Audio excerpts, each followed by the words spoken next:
Sometimes you need to work out less in the gym to get better at volleyball and get better results in the gym later. And today I'm going to explain why that makes sense, what that means, and what you should be looking for to know if you should be doing that or not. And so this is a video about deload weeks. And so we're going to explain all of those things. I'm going to explain what a deload week is.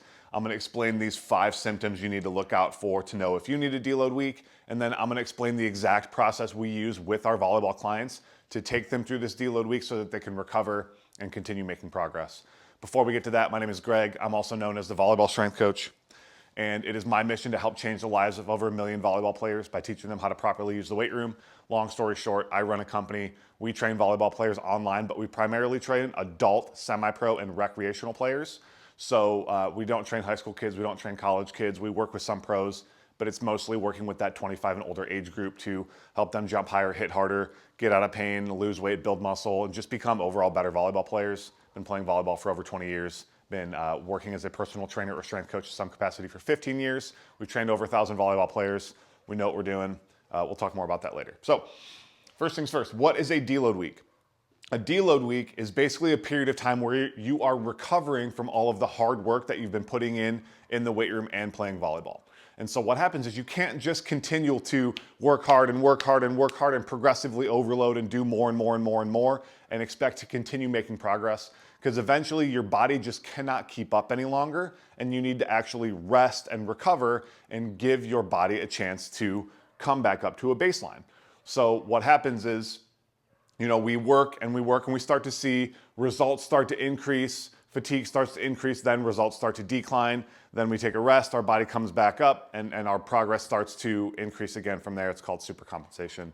I'll explain more about that in a little bit. So a deload week is basically that break time. It's the time for your body to recover from all of the work and all of the stress you've been putting it under so you can get that supercompensation and get above where you were previously.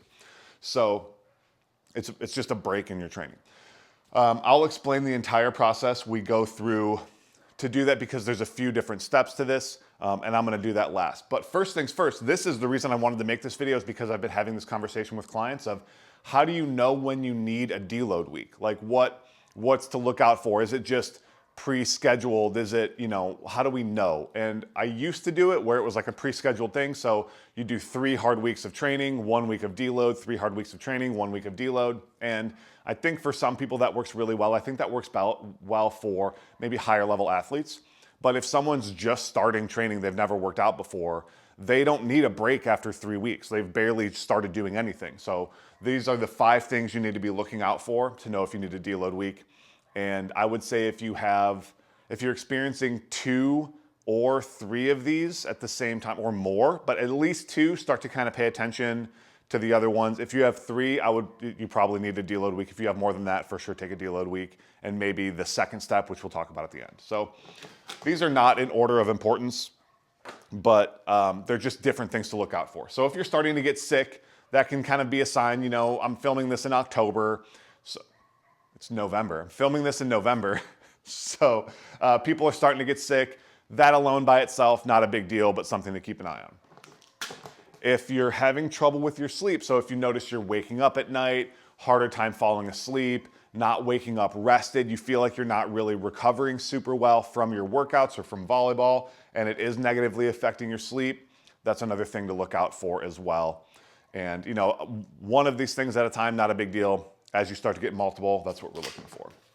If you're starting to get some nagging injuries, like knees are feeling a little bit sore, back is a little bit more sore, maybe you have like a tiny little muscle tweak that's sort of like a signal to your brain of like, don't do so much. That's another thing we want to keep out for. If my clients are like, hey, like my knee pain's just not going down like it used to, or it came back after, being gone, which is because we're really good at getting rid of people's knee pain. If it starts to come back, that's a little trigger for me of like, okay, let's look at the rest of these things, right? Again, these 2 relate to like if you're just not really recovering well too. On top of that, if your performance is going down, then it's another sign that we need to pay attention to. So what we do is we basically track our clients' verticals essentially every week. For some people, either an approach vertical or a standing vertical. We have a wearable vertical jump unit that all of our one-on-one clients get. And if we start to see that these numbers are maybe even starting to go down, then again, it's a trigger in my head of like, okay, maybe we're working too hard. Performance is starting to suffer from there. And we can take a look at that. This is gonna come in handy, and that vert tracking is gonna come in handy when we talk about the protocol next. And then the last one is motivation. If you are someone who typically enjoys going to the gym, or you typically enjoy going to play volleyball, but all of a sudden you don't really feel like it, it's harder to motivate yourself to do it, you know you should be doing it, but it's just harder to make yourself go and lift, that's another sign you need to be paying attention for. Now, if you're just a lazy person and you don't work out normally, this doesn't count. But for the people that we work with, and hopefully you watching, you enjoy exercising, but sometimes, like for me, I've been lifting since I was 13, I'm 35. And so I really like to work out. And so if I just really don't feel like it, or if it's harder to just, convince myself to go, that's a big trigger. So again, this is the 5 things that we look out for. Are you starting to get sick? Are you starting to have trouble sleeping? Are you starting to get some nagging injuries, or just not recovering as well? Is your performance decreasing? So not just your vertical jump, but like your strength numbers in the gym, or your volleyball performance as well. And then how's your motivation to go play, to go lift, or to like stick to the process, right? So if I'm having my weekly call with our clients, because I do one-on-one weekly calls with all of my one-on-one coaches, or all of our one-on-one clients. If they start to say like, oh yeah, my knee pain's coming back, oh, my vert was down, I will ask them about these other things and start to get a feel of where we're at in this process. And like I said, if they have 2 of these, it's like, okay, let's pay attention through this week. If they have 3 of these or more, it's like, cool, we're gonna deload this week and maybe next week as well. So this is kind of the checklist you can use to see if it's time for you to do that too. Now, let's say you decide, okay, I need a deload week, what do I do? First thing we do is we just reduce the volume and intensity of the workouts that we're currently doing. And what I'll also do is reduce some of the jumping and reduce some of the impact. So I'll take out approach jumps, I'll take out a lot of the plyometrics, and then I just start by taking out basically 1 set of every exercise that's in the workouts. And then I tell the clients to reduce the weight they're doing by at least 10%. So it's like they're still working out, but it's not a very hard workout. They're not just doing nothing. They're still going to the gym. And then we're gonna see how they feel with that. So reduce super intense exercises, super high impact exercises like jumping and sprinting. Take out 1 set of the exercises that you're doing for like your accessory work and your strength work, and reduce the weight that you're doing for those exercises by at least 10%. We do have some of our clients with like their squats and things like that, they're working off of percentages. So I do have specific percentages for them to follow on deload weeks, but that's just a little bit more in detail. And so what we'll do is on this performance side, I said we'll come back to the vert training. We'll look at their vert number about where it's at. Let's say it's 28.5, okay?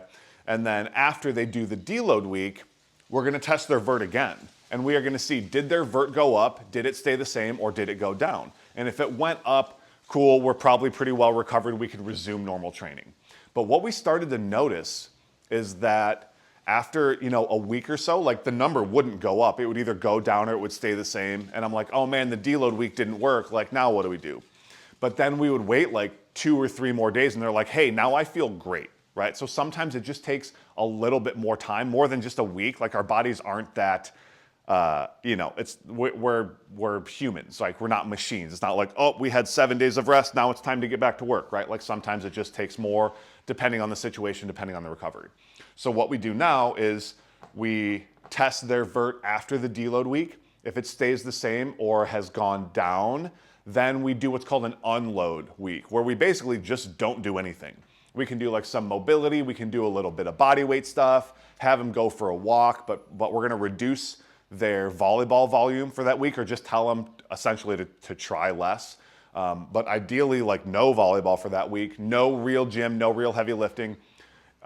Sleep a little bit more, work on some recovery protocols like ice bath, sauna, like whatever you want to do on that. And then probably increase protein intake as well. Or if they're on a calorie deficit, eat more and kind of come back up to more of closer to a calorie neutral. And then we'll use that unload week as just that extra time if the deload week just wasn't enough. And after that, it's almost always a guarantee that their vert is then higher than what it was before. because they finally had the time to rest and recover, and their body can hit that super compensation and now go back up to higher than what it was. So again, one more time, we test their vert. We decide, okay, based on these criteria, we need a deload week. We reduce the volume and intensity of the workouts for 1 week. We test their vert again. If it's back up, if it has gone higher than it was before, then we resume normal training. If it stayed the same or has gone down, then we do an unload week where we basically don't do anything for a week, just focus on recovery and mobility. And then after that, I have never had a client where we didn't just resume normal training after that. So hopefully this all makes sense. Deload weeks are important. You can't just crush yourself in the gym all of the time. And so this is the protocol we use. I guess one more thing I'll add is how frequently should this happen? I mentioned this at the beginning, but essentially the more advanced of a lifter you are and the stronger you are, the more frequently you're gonna have to do this. Potentially every 4 weeks, you may need a deload week. If you're newer, it could be like 6 or 8 weeks.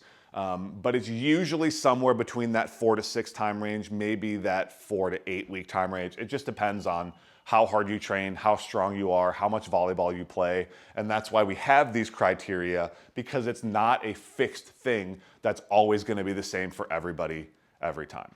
So again, hopefully this makes sense. Hopefully this is helpful. If you have any questions, leave them down in the comments, or if you have any video ideas that you want me to give you, leave them down in the comments. If you do want to experience what it's like to work one-on-one with us so we can help you through this, then there's going to be a couple links down in the description. The first one is going to be for one-on-one coaching, which is what I've been talking about this whole time. It is the single most complete and comprehensive online volleyball training platform in the world. We will give you your workouts, your nutrition, we'll do film review, you get an online community, we give you a vert tracker. You can do weekly or bi-weekly coaching calls and office hours with me. It's a lot. It's really cool. It's extremely effective, but we do only train adult volleyball players with that. There's going to be a second link down there that is for our workout membership. Anybody is welcome to do that. You get access to 8 volleyball-specific workout programs based on your goals, your frequency, your equipment, your injuries, everything like that. Those are great workouts. There's hundreds of people that do them. And you can actually do that for a 30-day free trial. As of the filming of this video, I'm doing a 30-day free trial for that. So check out that link down there as well. And yeah, let me know if you guys have any questions. Again, hopefully this is helpful, and I will see you on the next one.